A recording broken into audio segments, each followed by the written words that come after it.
রাজ্য সরকারের উচিত রাজ্য সরকার কি শোকজ করা, ক্রীড়ামন্ত্রীকে শোকজ করা। ক্রীড়ামন্ত্রী পৃথিবীর একজন জীবন্ত কিংবদন্তি ফুটবলার এসেছেন, তিনি হয়তো পাশে ছিলেন, কিন্তু বাদ বাকি ফুটবলার কোথায় করে দেখলাম? প্রসূন ব্যানার্জি কোথায়? হাওড়ার তৃণমূলের সাংসদ হলেও তিনি তো একজন ভারত বিখ্যাত ফুটবলার, দেশের ক্যাপ্টেন ছিলেন, তাকে ডাকেনি।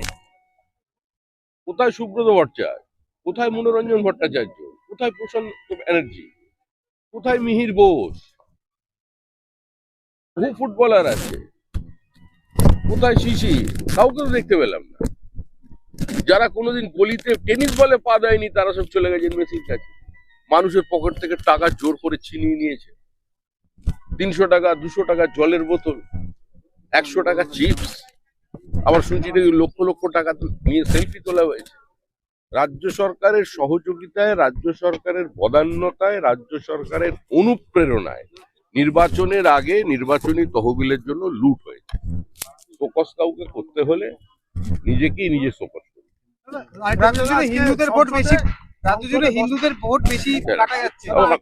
আজকে 10% জায়গায় 20% দিতে হবে কেন্দ্রকে, রাজ্যকে। এই নিয়ে সুব্রত রায় প্রস্তাব দিয়েছেন। ও সব এখন ওখানে খসড়া তালিকার প্রকাশের দিনই তৃণমূলের ভগবান ভবানীপুরে বিএলও নিয়ে আজকে কালীঘাটে বৈঠক করছে। কার বাড়িতে কে কিভাবে রান্না করবে সেটা আপনি আমি ঠিক করবো না। সীমান্ত এলাকায় 2 লক্ষের বেশি মানুষের ভোট বাদ গেছে, এটা কি যথাযথ মনে করছেন?